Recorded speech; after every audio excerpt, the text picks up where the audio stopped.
Hello বন্ধুরা, আমি তানজিবুর রহমান বৃষ্টি। আমি বাংলাদেশের একজন মেয়ে চলে আসলাম তোমাদের জন্য আরও একটি নতুন গল্প নিয়ে। আজকে আমি তোমাদের যে গল্পটি বলব সেটা হলো আমার ভাতিজাকে নিয়ে। আমার স্বামী বিদেশ যাওয়ার পর আমি প্রায়ই লক্ষ্য করতাম ভাতিজা আমার দিকে বেশ কৌতূহলীভাবে তাকিয়ে থাকত।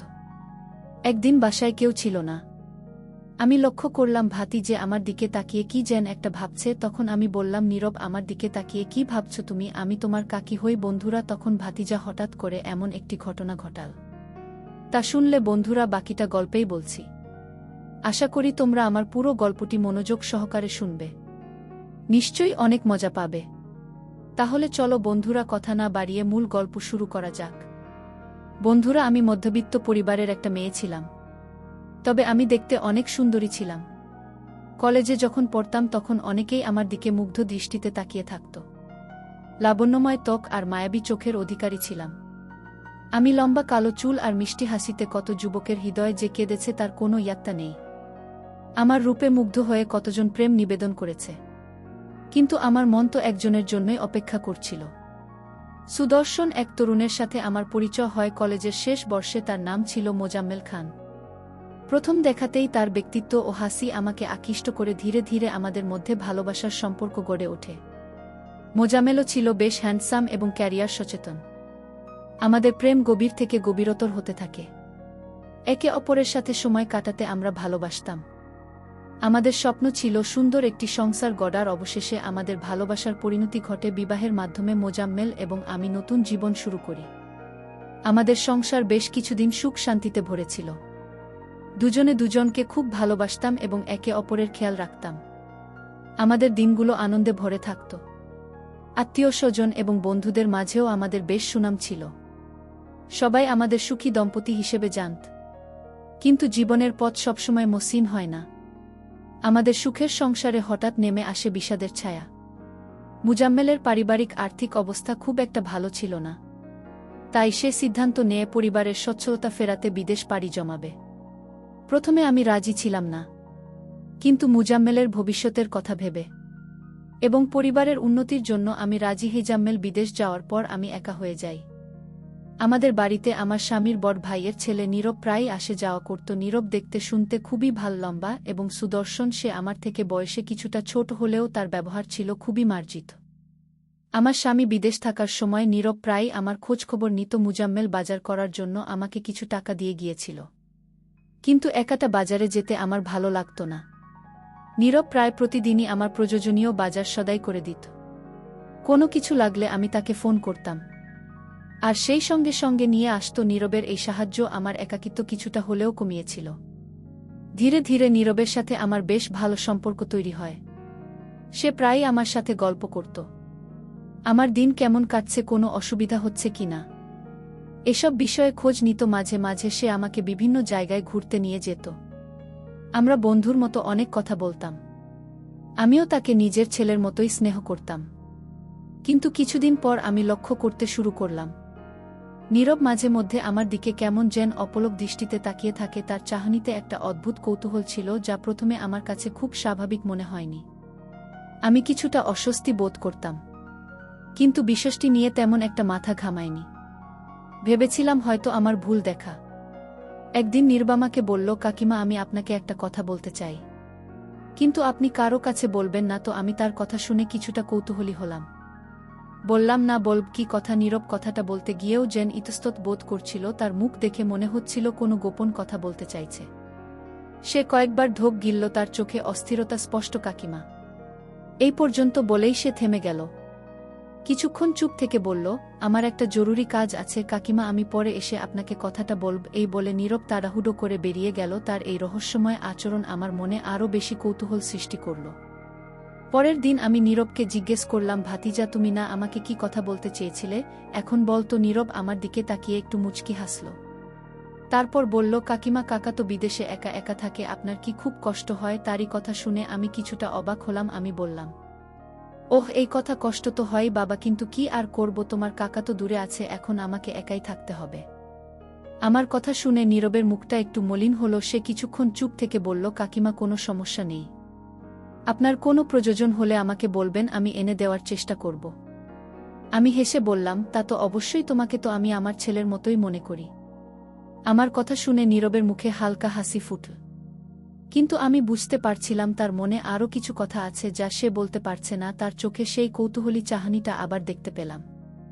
এরপর বেশ কিছুদিন কেটে গেল। নীরব আগের মতোই আমার খবর নিত, বাজার করে দিত এবং আমার সাথে গল্প করত। কিন্তু মাঝে মধ্যে আমি লক্ষ্য করতাম সে যেন আমাকে বিশেষ কিছু বলতে চায়, কিন্তু সুযোগ খুঁজে পাচ্ছে না অথবা সাহস পাচ্ছে না। তার হাবভাব দেখে আমার মনে নানা প্রশ্ন উকি দিত। কেন সে এমন রহস্যময় আচরণ করছে? তার মনের ভেতর কি চলছে? সে কি আমার কাছে কিছু লুকাচ্ছে? এই সমস্ত প্রশ্ন আমার মনকে অস্থির করে তুলছিল। আমি ভাবতাম নীরব কি আমাকে নিয়ে কোনো গভীর চিন্তা করছে। তার আচরণের রহস্যভেদ করা আমার জন্য খুব জরুরি হয়ে পড়েছিল। একদিন আমি মনে মনে সিদ্ধান্ত নিলাম, নীরবের মনের আসল উদ্দেশ্য আমাকে জানতেই হবে। কেন সে এমন রহস্যপূর্ণ কথাবার্তা বলে তা খুঁজে বের করতে হবে। আমার মনে একটা সন্দেহ দানা বাঁধতে শুরু করল।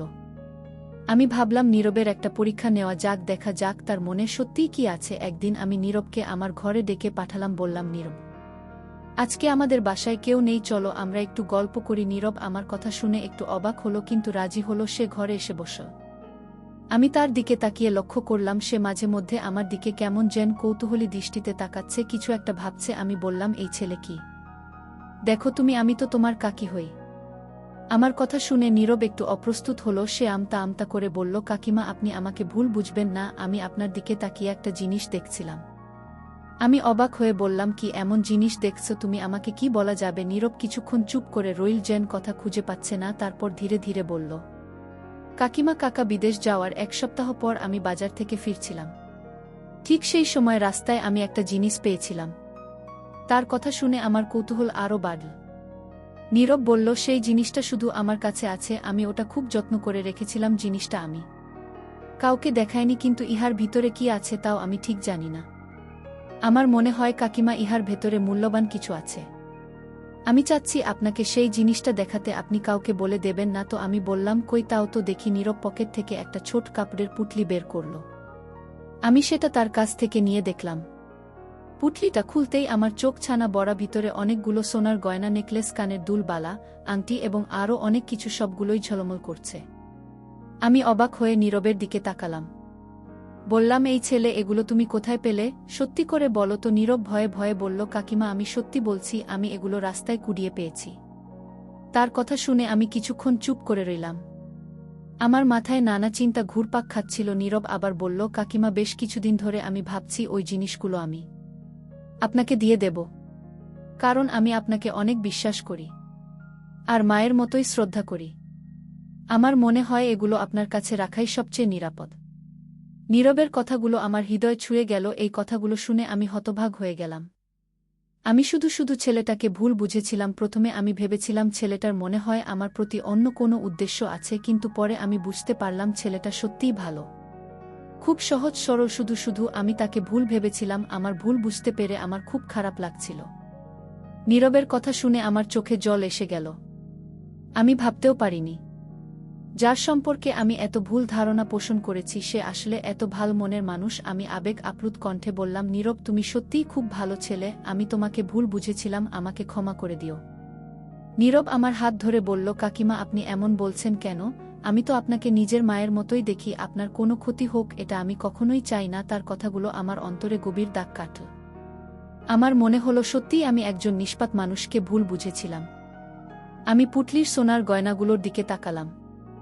এগুলো নিশ্চয় কোনো অবস্থাপন্ন ব্যক্তির হারানো সম্পদ। নীরব চাইলে এগুলো নিজের কাছে রেখে দিতে পারত অথবা বিক্রি করে অনেক টাকা রোজগার করতে পারত, কিন্তু সে তা না করে আমার কাছে নিয়ে এসেছে কারণ সে আমাকে বিশ্বাস করে। আমি নীরবকে জিজ্ঞেস করলাম, তুমি কেন এতদিন আমাকে এই কথা বলনি? আর রাস্তায় এগুলো খুঁজে পাওয়ার কথা কাউকে জানাওনি কেন? নীরব একটু হেসে বলল, কাকিমা, প্রথমে আমি একটু ভয় পেয়েছিলাম। ভেবেছিলাম যদি কেউ আমাকে চোর মনে করে, আর আপনাকে বলার সাহস পাইনি। ভাবছিলাম আপনি না জানি কি মনে করেন। তার সরল স্বীকারোক্তি শুনে আমার মন আরও নরম হলো। আমি বুঝলাম নীরবের মনে কোনো খারাপ উদ্দেশ্য ছিল না। সে শুধু একটু দ্বিধাগ্রস্ত ছিল, ভয় পাচ্ছিল। কিন্তু তার সততা এবং আমার প্রতি বিশ্বাস ছিল অগাধ। আমি বললাম, নীরব, তুমি যা করেছ তা সত্যিই প্রশংসার যোগ্য। এই গয়নাগুলো যার তার কাছে ফিরিয়ে দেওয়া উচিত। তুমি কি তার কোনো সন্ধান পেয়েছ? নীরব মাথা নেড়ে বলল, না কাকিমা, আমি অনেক খুঁজেছে কিন্তু কারও খোঁজ পাইনি। কিছুক্ষণ চিন্তা করে আমি বললাম, ঠিক আছে নীরব, আমরা দুজনে মিলে চেষ্টা করব এই গয়নাগুলোর আসল মালিককে খুঁজে বের করতে। আর যদি না পাই তাহলে আমরা যা ভালো মনে করি সেই অনুযায়ী ব্যবস্থা নেব। নীরব আমার কথায় রাজি হলো। তার চোখ মুখে একটা স্বস্তির ভাব দেখা গেল। সেদিন আমি বুঝতে পারলাম মানুষের বাহ্যিক আচরণ দেখে তার ভেতরের উদ্দেশ্য বোঝা যায় না। অনেক সময় আমরা তাড়াহুড়ো করে ভুল সিদ্ধান্তে পৌঁছে যাই। নীরবের ক্ষেত্রেও আমার তেমনি ভুল হয়েছিল। তার সরলতা এবং সততা আমার চোখ খুলে দিয়েছিল। এরপর থেকে নীরব এবং আমি দুজনে মিলে সেই সোনার গয়নাগুলোর মালিককে খুঁজে বের করার চেষ্টা করতে লাগলাম। আমরা আশপাশের থানা এবং গণ্যমান্য ব্যক্তিদের কাছে খবর দিলাম, বিভিন্ন পত্রিকায় এবং সামাজিক মাধ্যমেও আমরা বিষয়টি জানিয়ে একটি ঘোষণা দেওয়ার সিদ্ধান্ত নিলাম। নীরব খুব উৎসাহের সাথে এই কাজে আমাকে সাহায্য করতে লাগল। সে নিজে থেকে বিভিন্ন দোকানে এবং মানুষের কাছে গিয়ে খোঁজখবর নিত। তার আন্তরিকতা দেখে আমার বিশ্বাস আরও দৃঢ় হল যে সে সত্যিই একজন ভালো ছেলে। তার মধ্যে কোনো প্রকার লোভ বা খারাপ চিন্তা ছিল না। বেশ কিছুদিন কেটে গেল, কিন্তু গয়নাগুলোর আসল মালিকের কোনো সন্ধান পাওয়া গেল না। আমরা হতাশ হতে শুরু করলাম। এত মূল্যবান জিনিস কেউ কি করে হারাতে পারে? আর হারিয়েই যদি থাকে তাহলে কেন কেউ খোঁজ করছে না? এই প্রশ্নগুলো আমার মনে ঘুরপাক খাচ্ছিল। একদিন নীরব এসে আমাকে বলল, কাকিমা, আমার মনে হয় না আর এদের মালিককে খুঁজে পাওয়া যাবে। জিনিসগুলো হয়তো অনেক দিন আগের ঘটনা, অথবা যে হারিয়েছে সে হয়তো জানেও না এগুলো এখানে পড়েছে। তার কথা শুনে আমারও তাই মনে হলো। তখন আমি নীরবকে বললাম, দেখো বাবা, যেহেতু আমরা এর মালিককে খুঁজে পাচ্ছি না, তাই আমার মনে হয় এই গয়নাগুলো আমরা কোনো ভালো কাজে ব্যবহার করতে পারি। যেমন ধরো কোনো গরিব অসহায় মেয়ের বিয়েতে অথবা কোনো দাতব্য প্রতিষ্ঠানে দান করে দিতে পারি। নীরব আমার প্রস্তাব শুনে খুব খুশি হল। সে বলল, হ্যাঁ কাকিমা, আপনার বুদ্ধিটা খুব ভালো। আমারও মনে হয় এটাই করা উচিত। তার সম্মতি পেয়ে আমার মনটা শান্তি ভরে গেল। আমরা দুজনে মিলে সিদ্ধান্ত নিলাম, খুব শীঘ্রই এই ব্যাপারে পদক্ষেপ নেব। এর কিছুদিন পর আমার স্বামী মোজাম্মেল বিদেশ থেকে বাড়ি ফিরে এল। তাকে সবকিছু খুলে বললাম। নীরবের রাস্তায় গয়না খুঁজে পাওয়া থেকে শুরু করে মালিককে খুঁজে না পাওয়া এবং পরবর্তীতে সেগুলো দান করার সিদ্ধান্তের কথা। মোজাম্মেল সব শুনে খুব খুশি হল। মোজাম্মেল নীরবের সততার প্রশংসা করল এবং আমাদের দান করার সিদ্ধান্তে সম্মতি জানাল। সে বলল, তোমরা যা সিদ্ধান্ত নিয়েছ সেটাই সঠিক। অন্যের কষ্টের টাকায় ভোগ করার কোনো মানে হয় না। আর নীরব যা করেছে তা সত্যিই অসাধারণ। মোজাম্মেলের এই কথাগুলো নীরবের জন্য অনেক বড় পুরস্কার ছিল। অবশেষে আমরা সেই সোনার গয়নাগুলো স্থানীয় একটি দাতব্য প্রতিষ্ঠানে দান করে দিলাম, যারা গরিব ও অসহায় মেয়েদের বিবাহের জন্য সাহায্য করে। আমাদের এই ছোট্ট উদ্যোগ অনেকের মুখে হাসি ফোটাতে পেরেছিল, যা দেখে আমার মন ভরে গেল। আর সেদিন আমি আবারও বুঝলাম বাহ্যিক চেহারার আড়ালে মানুষের মন কতটা উদার এবং মহান হতে পারে। গয়নাগুলো দান করার পর নীরবের সাথে আমার সম্পর্ক আরও গভীর হল। মোজাম্মেল ও নীরবকে আগের থেকে অনেক বেশি স্নেহ করত। আমাদের পরিবারে একটা শান্তির আবহাওয়া বিরাজ করছিল। আমার ভুল ধারণা দূর হয়ে যাওয়ায় আমি মনে মনে খুব শান্তি অনুভব করছিলাম। একদিন মোজাম্মেল আমাকে বলল, বৃষ্টি, তুমি কি ভেবেছিলে নীরব খারাপ ছেলে? আমি একটু লজ্জিত হয়ে মাথা নিচু করলাম। বললাম, হ্যাঁ, প্রথমে ওর কৌতূহলী আচরণ দেখে আমার মনে কিছু সন্দেহ জেগেছিল, কিন্তু পরে বুঝতে পারলাম আমার ধারণাই ভুল ছিল। মোজাম্মেল হেসে বলল, মানুষকে না জেনে তার সম্পর্কে খারাপ ধারণা করা উচিত না। নীরবের মতো ভালো ছেলে আজকাল পাওয়াই যায় না। ওর সততা সত্যিই প্রশংসার যোগ্য। আমি মোজাম্মেলের সাথে একমত হলাম। এরপর থেকে আমাদের বাড়িতে নীরবের আসা যাওয়া আরও বেড়ে গেল। সে এখন শুধু বাজার করা বা খোঁজখবর নেওয়ার জন্যই আসত না, বরং আমাদের সাথে বসে গল্প করত, চা খেত এবং বিভিন্ন বিষয়ে আলোচনা করত। আমাদের তিনজনের মধ্যে একটা সুন্দর বন্ধুত্বপূর্ণ সম্পর্ক গড়ে উঠেছিল। একদিন নীরব আমাকে জিজ্ঞেস করল, কাকিমা, আপনি যখন আমার উপর সন্দেহ করেছিলেন তখন আপনার কেমন লেগেছিল? আমি একটু থমকে গেলাম। সত্যি বলতে সেদিন আমার মনের অবস্থা খুব খারাপ ছিল।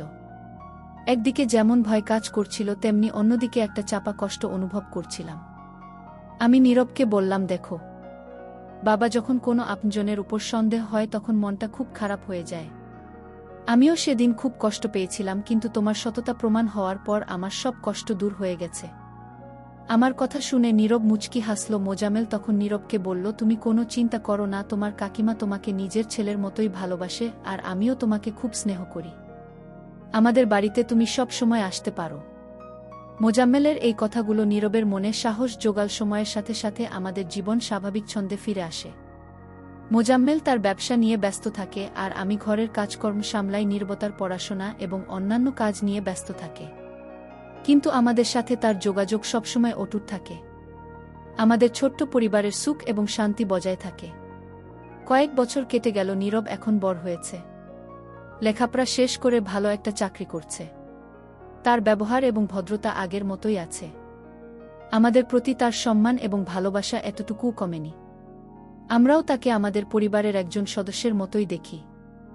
একদিন নীরব আমাদের বাড়িতে এল, সাথে তার বাগদত্তা একটি মিষ্টি মেয়ে। আমরা খুব খুশি হলাম। নীরব আমাদের কাছে তাদের সম্পর্কের কথা জানাল এবং আমাদের আশীর্বাদ চাইল। মোজাম্মেল এবং আমি দুজনেই তাদের উজ্জ্বল ভবিষ্যৎ কামনা করলাম। নীরবের বাগদত্তা রিয়ার সাথে আমার খুব ভালো বন্ধুত্ব হয়ে গেল। সে খুবই মিশুক এবং আন্তরিক। অল্প সময়ের মধ্যেই সে আমাদের পরিবারের একজন হয়ে উঠল।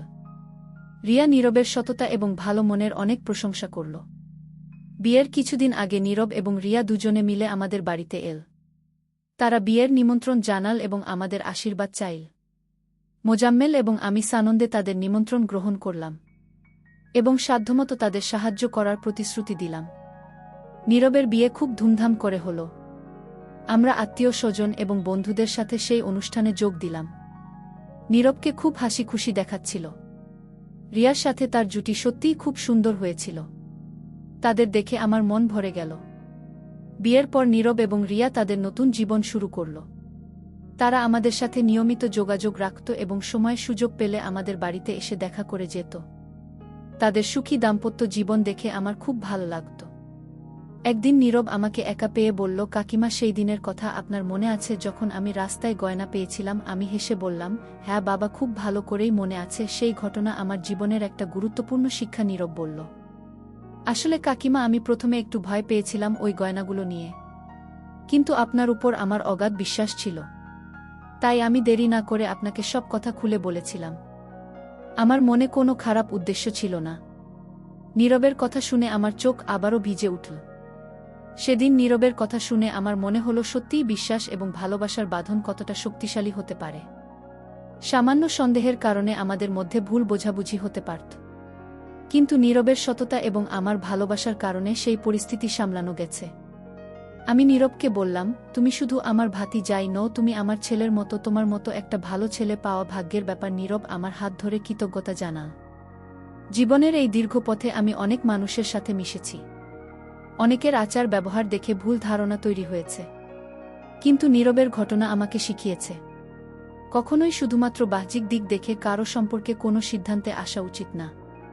মানুষের ভেতরের মন এবং উদ্দেশ্য বোঝাটা খুব জরুরি। অনেক সময় আমাদের জীবনে এমন কিছু ঘটনা ঘটে যা আমাদের ধারণার বাইরে থাকে। মানুষের মুখের হাসি বা রাগের আড়ালে লুকিয়ে থাকে গভীর রহস্য। সেই রহস্য উন্মোচন না করে কারো সম্পর্কে খারাপ ধারণা পোষণ করা অন্যায়। আমাদের সমাজে এমন অনেক নীরব আছে যারা নিঃস্বার্থভাবে অন্যের উপকার করে যায়, কিন্তু তাদের উদ্দেশ্য অনেক সময় ভুল বোঝা হয়। তাদের প্রতি সহানুভূতিশীল হওয়া এবং তাদের ভালো দিকগুলো উপলব্ধি করা আমাদের কর্তব্য। ভুল বোঝা বা সন্দেহের কারণে অনেক সুন্দর সম্পর্ক ভেঙে যায়। তাই আমাদের উচিত কারো সম্পর্কে কোনো সিদ্ধান্তে আসার আগে ভালোভাবে সবকিছু যাচাই করে নেওয়া। তাড়াহুড়ো করে কাউকে ভুল ভাবা উচিত নয়। জীবনের শেষ প্রান্তে এসে আজ আমি উপলব্ধি করি, মানুষের ভেতরের সৌন্দর্যটাই আসল বাহ্যিক রূপ বা আচরণ। ক্ষণস্থায়ী ভালোবাসা, সততা এবং বিশ্বাস, এই গুণগুলোই মানুষকে মহৎ করে তোলে। নীরবের মতো মানুষগুলোই সমাজের সম্পদ। বন্ধুরা, গল্পের শেষ পর্যায়ে আমি তোমাদেরকে বলতে চাই, মানুষের বাহ্যিক আচরণ এবং তাৎক্ষণিক পরিস্থিতিতে ভুল ধারণা সৃষ্টি হতে পারে, কিন্তু কারো সম্পর্কে চূড়ান্ত সিদ্ধান্ত নেওয়ার আগে তার ভেতরের উদ্দেশ্য এবং সততা যাচাই করা উচিত। অনেক সময় আমাদের ভুল ধারণার কারণে এমন কিছু ঘটনার সৃষ্টি হয় যার মাসুল সারা জীবন দিতে হয়। তাই সহানুভূতিশীল হওয়া এবং ধৈর্য ধরে আসল সত্য জানার চেষ্টা করাই বুদ্ধিমানের কাজ। বন্ধুরা, আমার গল্পটি যদি ভালো লাগে তাহলে লাইক, শেয়ার এবং সাবস্ক্রাইব করে পাশে থাকবেন। সবাইকে ধন্যবাদ।